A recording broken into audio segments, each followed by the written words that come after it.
JKB back with another episode. Today on the show, I'm reviewing Skyrim for the Nintendo Switch. Thank you to Bethesda for sending over the review copy. If you want to know more about the story or any of the gameplay elements, I did talk about that in my original review, linking the underbar to that review. In this review, I'm going to focus just on the Nintendo Switch version of the game, and if you should even consider buying it for this system. Let's get into the review.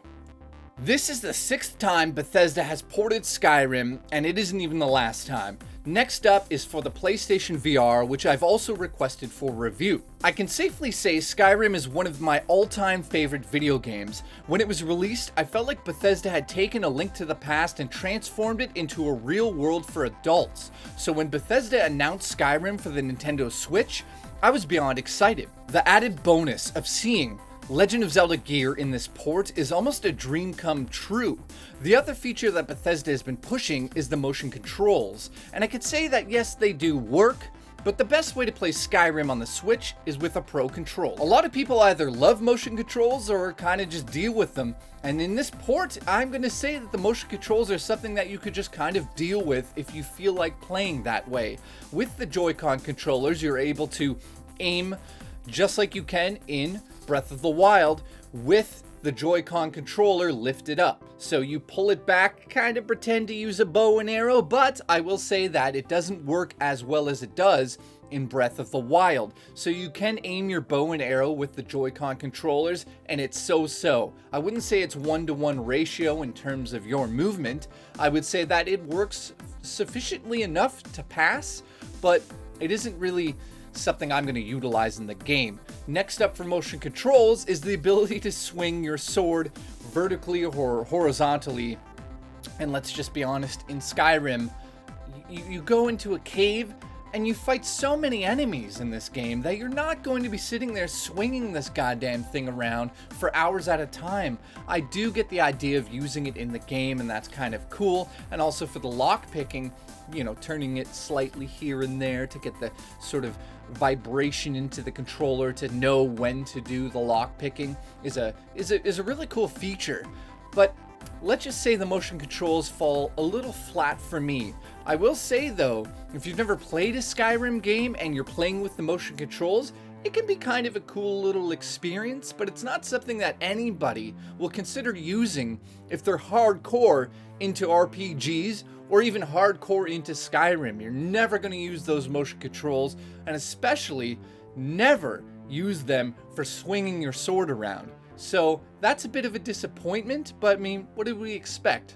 The added support of Amiibo was expected, but it's most important to note that you won't need any of the Legend of Zelda Amiibo to find any of the Zelda gear in the game. You will come across this gear on your adventure in Skyrim. I'm happy to announce that the technical issues that have always been with Skyrim were fixed a long time ago, but this time around, on the launch of the game, you won't be dealing with any. The only thing you really notice that stands out is that the draw distance isn't super far. You're going to notice bushes and trees and houses materializing in front of you like you're in a Star Trek episode.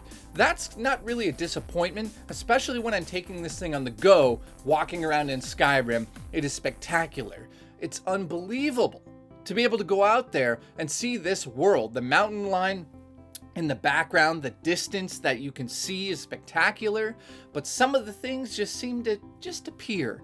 So if you can't handle that, I'm sorry, that's what it does in the game. Visually, Skyrim looks best in handheld mode, in 720p at a solid 30 frames per second.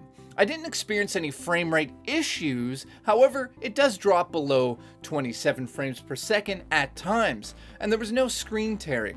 So I have to say, on a technical side, it didn't really let me down. This isn't going to match the special edition that's on PC, but you will notice that water effects look spectacular, along with cool atmosphere effects that you didn't see on the Xbox 360 or PlayStation 3 version of the game. Playing on TV isn't exactly a letdown, but you'll start to notice that the staircases or many of the rocks inside of caves have very sharp pixelated edges. The trees in the open world also take a hit in terms of the open world rendering, leaving large sections of the map covered in trees, looking like the PlayStation 3 version or the 360 version of the game. Visually speaking, in handheld mode at 720p and roughly a solid 30 frames per second, this is the full tilt Skyrim experience that you've always dreamed about. This is Skyrim on the go with all of its DLC add-on and Legend of Zelda customized gear. This is really a dream come true for the hardcore Skyrim fans. I have to say, visually, you're going to be looking at it thinking, I'm impressed with the mountains, I'm impressed with this, I'm impressed with that, but at times you're not so impressed. The water does look incredible. I mean, you see the fish jumping out of it. You see this lighting that's coming down from the sky that just doesn't look right. But then you go back to the water and you're like, well, that looks really good. Then you go into a cave and you notice that the lighting on the side of the cave wall, based on the candle that's lit, is flickering perfectly. And as you walk by, you notice that the candles are shining in your helmet. And you're like, oh my God, this looks amazing. Then at times you look at it and you go, ugh, it's like PlayStation 3 graphics. So visually, you kind of get a smorgasbord, I hate that word, of visuals. So in terms of visuals, I would say I'm very impressed with it. However, at times it does look like they had to dull down some of it. Just some of it to get it to run on the Switch.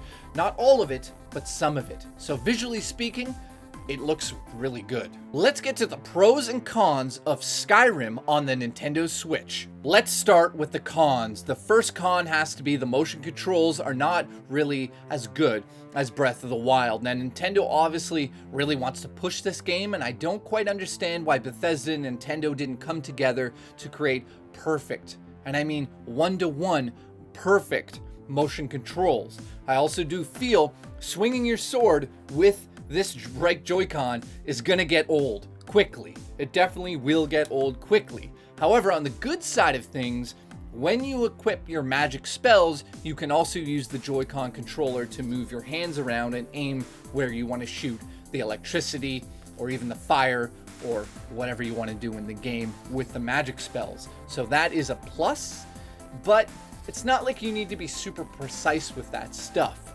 The next con on the list has to be aiming with the bow and arrow isn't that good. And it's kind of one of those things that they pushed in a lot of the trailers. They kind of said, you can kind of do what you can do with Breath of the Wild. And in Breath of the Wild, I mean, it is literally almost perfect. It feels great. You have the control there in your hand and you're moving it slightly. This, again, isn't that good. So yes, a lot of these negatives really have to do with the motion controls. The last con I have for Skyrim on the Switch has to be playing on the TV mode isn't really that visually stunning.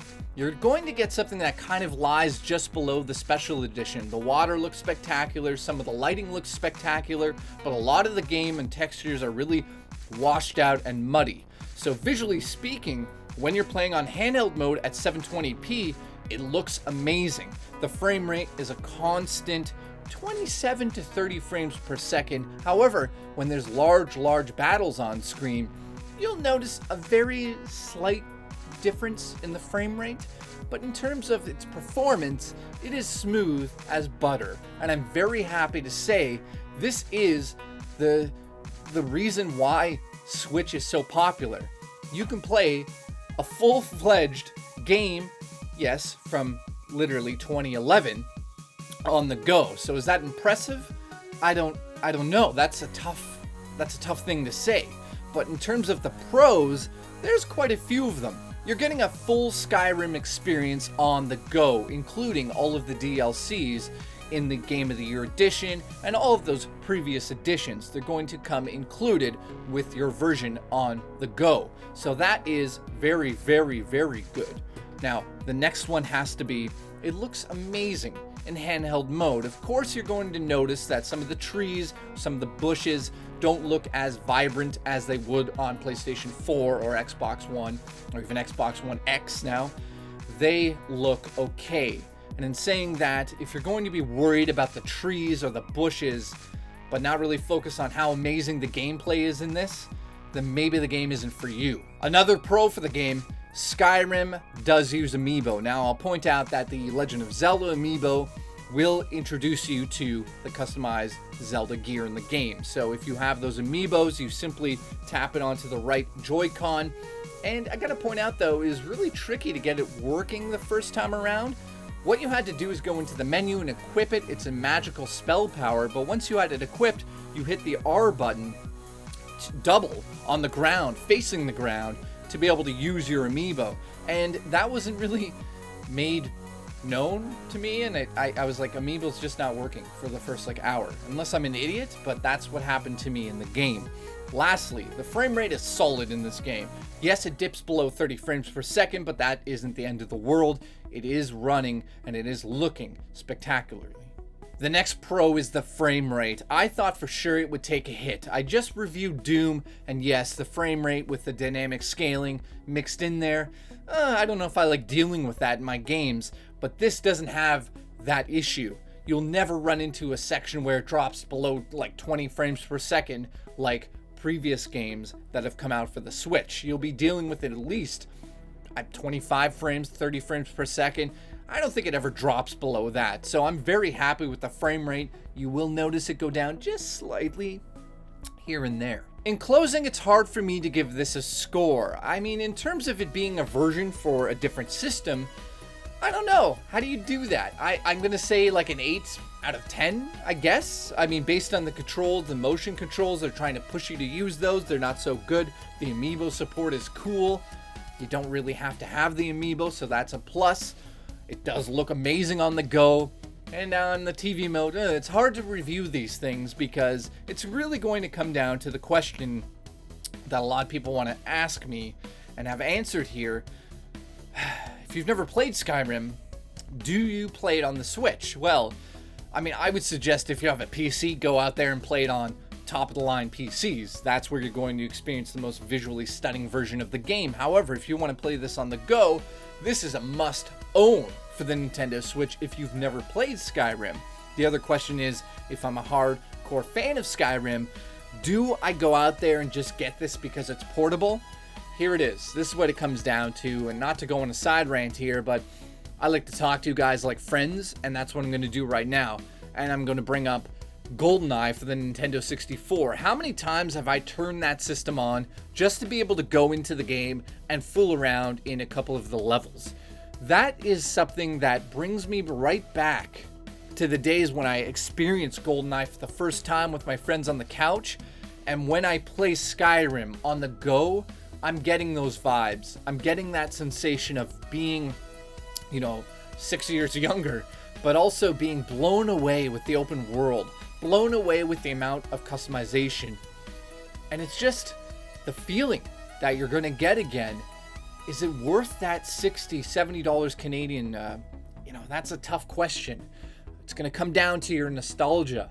Do you want to experience Skyrim again for the first time on the go? Because that's why I would say buy this game. If you have never played it, then yes, get the game. It's spectacular.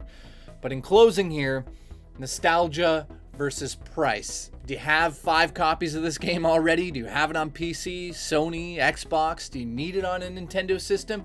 That's going to come down to you. So if you've never played it, go buy it. If you've played it, do you want to experience it on the go? If you do, this is literally the only way to do it on the go, other than a fancy little laptop. But I mean, it's full Skyrim on the Switch, running really, really flawlessly. Thank you to Bethesda once again, and if you like my review, please subscribe. I'll see you on the next episode of JKB.